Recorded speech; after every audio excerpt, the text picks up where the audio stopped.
It all started with a walk. A simple stroll home from school that turned into a nightmare I still can't escape. I was 12, and the world felt safe back then. The sun was setting, painting the sky with streaks of orange and pink as I walked. Through the quiet neighborhood streets, the scent of fresh-cut grass in the air. My mom always told me to stay close, but that evening, I felt an odd sense of independence. I was just a few blocks from home when the world went dark. I didn't hear the car pull up behind me. One moment, I was walking down the street, and the next, there was a cold hand over my mouth, dragging me toward a van that had stopped abruptly beside me.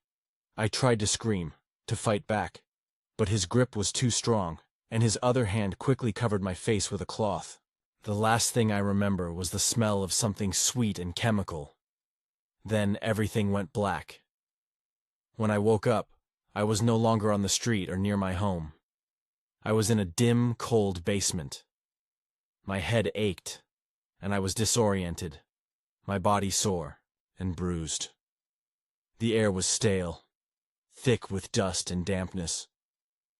I tried to move, but my hands were tied to a chair, the ropes cutting into my skin. Panic surged through me as I realized I was completely alone. The walls around me were bare, save for some old furniture and a single flickering light bulb above. It buzzed ominously, casting strange shadows that seemed to move of their own accord. Looked around desperately, trying to make sense of my surroundings. There was a small window near the top of the wall, but it was too high to reach. I couldn't see anything beyond the dirty glass, just a glimpse of the world that seemed so far away now. My heart raced as fear sank deep into my chest. How did I get here? Who did this to me? The only sound in the room was the faint hum of the light bulb and the distant sound of water dripping. I tried to wriggle out of the ropes, but it was useless. They were too tight. My mind raced and I fought to think clearly. I had to get out. I couldn't stay here. I remembered the stranger's face, the cold hand that had covered my mouth, and the van. I didn't recognize him, and that terrified me more than anything. I tugged at the ropes again, my wrists raw and bleeding. Tears started to sting my eyes, but I quickly wiped them away. I wasn't going to cry. Not yet. I had to find a way out. The door to the basement creaked open, and I froze. My heart pounded in my chest as I looked toward the sound. A man stepped inside, his face obscured by the darkness. He was tall, wearing a dark jacket and a cap that shadowed his features. My pulse quickened, and I instinctively pulled at the ropes as if I could somehow free myself. But it was hopeless. I was trapped. He walked toward me slowly, his footsteps deliberate, echoing in the silence. "You're awake," he said, his voice low and flat. It wasn't warm or comforting. It was cold, detached. "I wasn't sure if you'd make it through the night." I didn't say anything. I couldn't. I just stared at him, my throat tight with fear. He crouched in front of me, and his eyes locked onto mine. They were cold, almost empty, like he didn't see me as a person, just something to control. "I'm sorry," he muttered, though it didn't sound sincere at all. "But you had to be here. I couldn't let you go, not after what you saw." My mind raced. What did he mean? What had I seen? I had no idea who he was or why I was here. I wanted to scream, but the fear lodged itself in my throat. He tilted his head, observing me with a strange intensity. Then he turned toward the stairs and disappeared into the darkness. I heard him muttering to himself, but the words were unintelligible. My head swam with confusion. What was going on? What had I done to deserve this? As the hours dragged on, I fought against the ropes again and again, until my wrists were raw and my muscles screamed in protest. The silence of the basement felt suffocating, like the walls were closing in on me. I couldn't tell how long had passed. Minutes? Hours? Time seemed to stretch into nothingness. I heard noises from upstairs, muffled voices and the occasional thud. But no one came. No one spoke to me.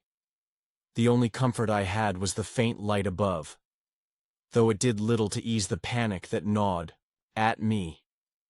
Every so often the floor above creaked, and I would hold my breath, hoping someone was coming to save me, but no one ever did. Eventually, I managed to shift my body just enough to reach the sharp edge of a broken chair leg. It wasn't much, but I used it to saw through the ropes. Pain shot through my arms as I strained, but I kept going, refusing to give up. Finally, after what felt like forever, the ropes snapped. I was free. I stood shakily, my legs weak beneath me. But I couldn't stop now. I had to find a way out. I stumbled toward the stairs, my heart pounding in my chest. The basement door was slightly ajar, and I could hear footsteps upstairs. My breath caught in my throat. I didn't know how much time I had, but I knew if I didn't move now, I might never get the chance.